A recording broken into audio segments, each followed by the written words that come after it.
Hi everyone, welcome back to 31 Nights of Horror. Today we're going to be talking about probably one of the most anticipated horror movies I think I had this year and a lot of other horror fans have.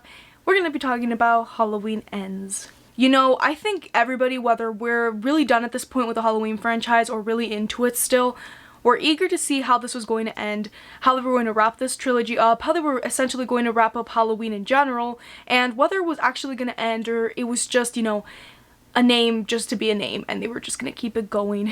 And I just think I had a lot of questions, I had a lot of concerns, had a lot of theories, and I'm gonna be quite honest in just saying that all of my theories, all of the things I thought they could do, the things I thought could go wrong, none of it happened, and it kind of just left me with this movie that ultimately felt like a fever dream almost.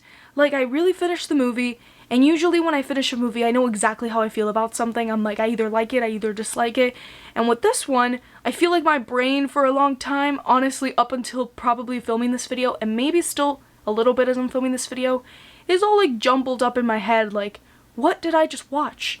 So today I'm going to try really hard to just give you guys my thoughts in the most organized fashion possible. I was going to make a complete large spoiler section, but I kind of want to rewatch it, revisit a couple of things before I fully start talking about those. But if you haven't seen the movie, you guys are free to watch. And if you've seen Halloween Ends, I'd really love to know what you guys think about it. The movie's pretty divisive right now. Some people are digging it, but some people are like, what the actual heck did I just watch? And I think that's where I lie right now. This is probably going to be a lengthy video, so sit back, relax, and let's talk about some Michael Myers. Or the lack of Michael Myers. Anyway, let's start talking about Halloween Ends. So I want to start talking about the positives first because, you know, I want to start talking about this movie on a good note. I'm really happy that they really tried to do something different. I think after watching, you know, all of the Halloween movies, we know that they got repetitive after a little while, especially with this trilogy. You know, I feel like the other two movies haven't reinvented themselves in the horror genre, in the Halloween franchise. They've just been, you know, good movies, I think, because I do really like Halloween 2018 and Halloween Kills, although I know that it's not the best movie in the world. I personally enjoy it, but they haven't done anything different, anything new, and I always do like when movies and franchises try to kind of make themselves new again, and this movie definitely tried to do that. And although I don't think it's that much of a positive with what it was trying to do, and we'll get into that a little bit more later, I really do think that this movie took risks, and I always want to just appreciate filmmakers who do that and a crew who does that. However, my way of thinking with this is, why didn't they do this sooner? Because a little con that I have right to that is that I feel like this movie really does not fit. It does not fit in the Halloween franchise, in my opinion, and it definitely doesn't fit in this trilogy. And I think as a fan of the franchise, as a fan of the original 1978 movie, you know, I could see how some of this movie feels a lot like John Carpenter's version of Halloween. They have some of the similar themes, but I think overall, it just doesn't really feel like a Halloween movie. It feels like a PG-13 horror movie type of thing. And, you know, a lot of other stuff that they do here is really different. I did like, for example, some of the music choices were really great, like both from the score, which is always incredible in these movies, but also the soundtrack itself was really, it felt fresh and it felt different and it was awesome. But then other stuff, when we get to just how the plot works, how it's structured, it really doesn't feel like a Halloween movie, and that's where it kind of left me pretty disappointed with it. But going right back to the positives, I do think this movie does a pretty good job at wrapping up the franchise as well. I think the last 30 minutes of the movie are pretty enjoyable, and I think it does a good job at, you know, finishing off this relationship that's been going on for so many years, the Michael and Laurie thing, where you know, they've been kind of going back to back for some time now, and I think the way they wrapped it up I thought was fairly okay. Like, I think they wrapped it up in a way where I kind of left satisfied if this was to be the last one, which I hope it really is. I think this movie did a really good job at surprising us a lot. Like I said, it doesn't really feel like the movie I thought I would be walking into, and although I'll be talking about the cons I have with that, I think for the most part, for example, the opening scene and other sort of scares that this movie had were really surprising and audibly got a gasp out of me, and also a lot of people in the audience that I was watching it with, because it's not what you expected in the movie, and at least for me, I never knew where it was going. And I do like watching a horror movie that does that for me, because I don't like the movies to be predictable, because then I don't think it really has me that engaged with the movie itself. And I feel like for this movie especially, I was really there. Like, I was really engaged, really entertained the entire way through. Even if I wasn't liking what was happening, I was eager to find out what was happening next, because the movie never gave us hints, never gave us clues to what the next move was going to be, which I think is pretty great. I also want to say that I think the acting was great, especially from a character that I didn't expect to be as important in this movie, and that's Corey Cunningham's character, who was played by Rowan Campbell. I thought he did a really great job, and he really almost is the lead of this movie, and he does a really good job leading the movie, I think, and playing the character that he is playing in this movie. And as far as another character goes, I think Laurie in this movie was a hit or miss for me. Jamie Lee Curtis always plays her extremely well. I think it's more with the script. I think in this movie, she was a lot more of a likable character. Not that I didn't like her in the other two movies, I just think in this one she felt more approachable, or if that makes any sense. And I think she kind of had more sense to her than in the other movies, and then in the other previous movies. But sometimes her lines and just the script felt really cheesy to me, but again, I'm trying to stick with the positives here. Sorry guys, my brain is just like going all over the place. But the last positive that I have is, I kind of mentioned it briefly, but I was entertained the entire way through. Even though there's a lot of things that I was actually like rolling my eyes at and just being like, why are we doing this? I think the movie really flew by for me. It's not the longest movie ever, but it also isn't the shortest ever, and I feel like the movie just like was super entertaining and super fun to watch, which is why when I ended the movie, I kind of didn't know if I liked it or if I didn't like it, because I'm kind of like, you know, I had a good time with it, but was it really a good movie? No. And I think a lot of the reason why I was so entertained too was because I saw this with two of my friends, and in the theater, everybody around us was kind of reacting similarly to how I was feeling, so we were laughing at a lot of moments where I don't think we were supposed to be laughing at. It was more of kind of like laughing at the movie rather than with the movie, which is never really a good thing, but at the same time, it was entertaining, I think, so I'll give it points for that. But that's pretty much it for the positives, to be quite honest with you. Let's just get into everything else, because there's a lot to get through. So I just want to say, like I said, this movie is really different, and I'm not going to shy away from saying that I think what they were trying to do was great. I honestly think if they were going in the route that they were going with this movie, they should have started that way earlier. Maybe started it in Halloween Kills. Starting it at the end of a franchise at this point feels pointless. And with saying it was pointless, it was literally pointless. What they did to build up certain characters, what they did to build up certain relationships, what they did to build up Michael and just, you know, other stuff with him, literally kind of went to nothing. This movie at the same time never feels like it's a Laurie versus Michael thing. I think it's what the franchise deserves at this point.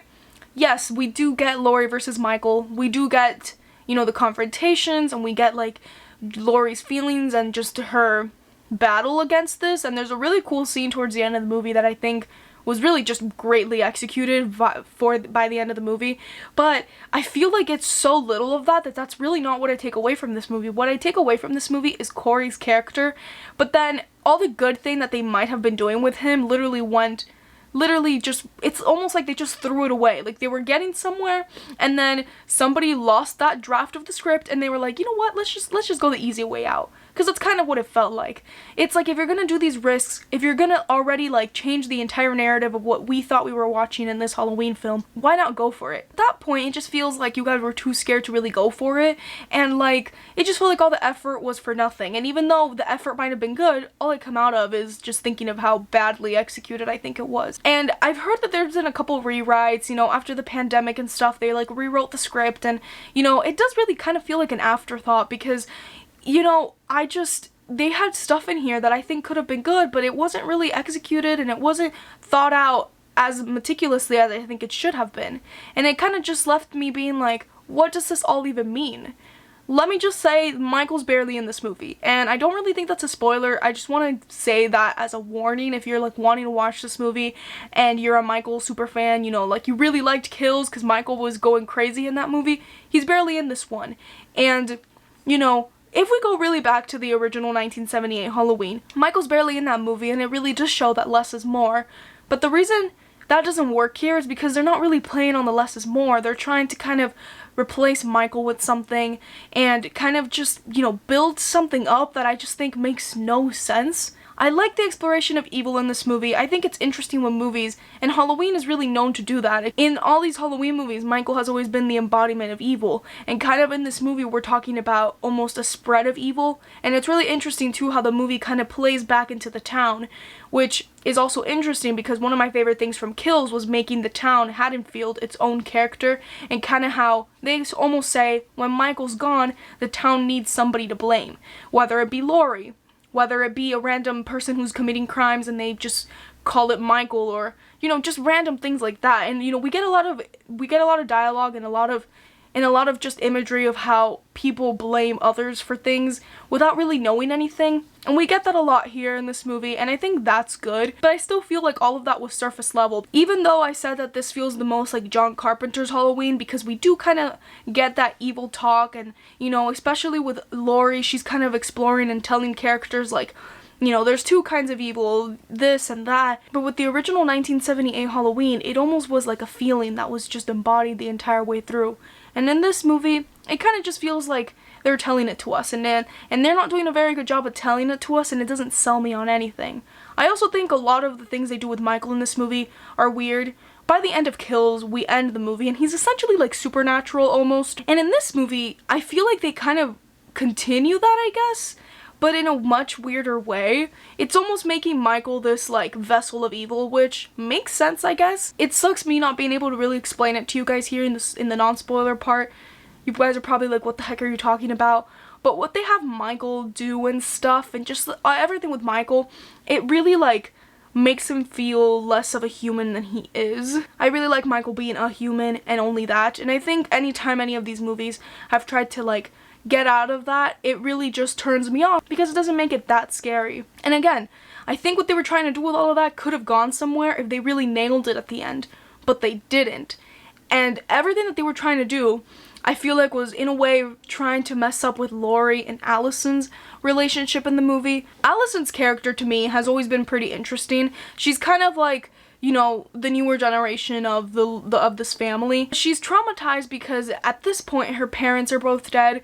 She understands why her grandmother has been traumatized for so long, and she's at this point where she herself is also broken by everything that's happened.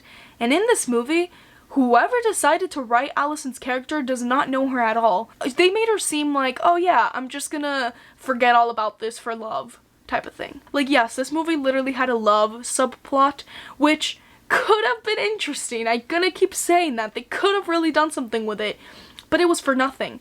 And then by the end of the movie, you kind of have this shift with Allison's character that's like, this does not make any sense. How do you go from feeling this to feeling that? It's just the strong character that they had given Allison, which she definitely was just ruined. And, you know, at the same time, she was ruining her relationship with Laurie, her grandmother. And it just didn't make sense to me that they would do this, because it's very clear that, you know, in a lot of movies, they have to break relationships in order to give us good drama, good suspense, and at this point, Laurie, really all she has is Allison, so having that relationship break is what kind of gives us a lot of emotional turmoil for Laurie's character, but it just felt so out of character the way that they did it, and it felt at the same time like wasted potential and just a wasted plotline in general, because the way all of that was building up was resolved extremely quickly. By the end of the second act, beginning of the third act, I was already kind of, you know, wondering where this was going to go with a certain character, with this certain plotline that they were going, and then they just decide to end that, and now is when we're getting the Laurie versus Michael thing,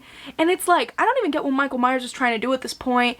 I don't even get what the point of anything was. I just don't get it. Like, I feel like there could have been so many cool revelations done, and they just weren't. It's like everything for the story to work was there, and they just cut everything too quickly. I just want to say the kills in this movie really did feel like a PG-13 movie.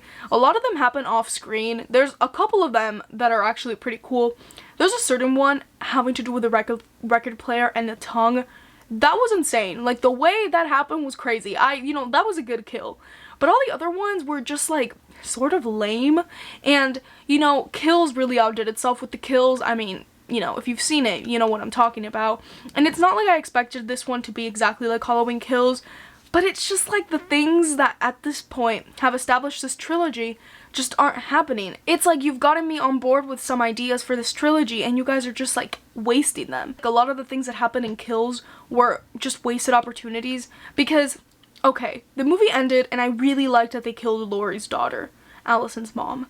And yes, that's kind of, it happened and it affected our characters and we see that in this movie. But then that time jump that they did ruined it completely because it feels like we never even got to see the effects of that character. And, they spent so much time showing us in the first Halloween, in the 2018 Halloween, they spent so much time showing us a broken Laurie, a traumatized Laurie. For what?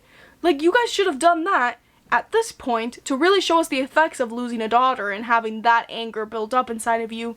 I feel like that could have made an even better movie. I just feel like, again, everything happening here might have worked in just a regular horror movie, but you're at a Halloween movie. We're ending the trilogy. Why are you guys just shifting everything over again? You know what I mean? Going back to Laurie for a second, like I said, she was a hit or miss for me here. Sometimes she was really funny, and I actually really liked that, but other times she literally felt like she was in a Lifetime Hallmark movie with really cheesy narration, really cheesy dialogues. It was just extremely cheesy. I just kept laughing at it, and I don't think I should have laughed at it because it was supposed to be like these really sweet moments, and I was just like, what am I listening to right now? It just was really funny. It would happen like every once in a while, these little narrated pieces, and I just really didn't get why. Like, it was really funny. The way it was shot too, it felt like it was trying to be a little happy movie and stuff. It feels like, did I really just watch that? Did that really just happen? But yeah, this is the end of Halloween. I have reviewed every single Halloween movie, by the way. If you guys want to check that out, there will be a playlist somewhere around here. If you guys want to binge those. I did that binge last year, and wow, it was crazy. The Halloween franchise is honestly one of my favorites. It's just a lot of fun, to be quite honest with you. A lot of weird stuff happens in this franchise, but it's fun to talk about. And, you know, the Halloween journey is over. Maybe I'll do like a re-ranking at some point in the future, but for now, my ranking's pretty much the same. If you guys do want to see where this movie is in my ranking, it's probably on my letterbox already. But yeah, thank you all so much for watching this review. I hope you guys really did enjoy it, and I'll make sure to see you all in the next 31 Nights of Horror. Bye, everyone!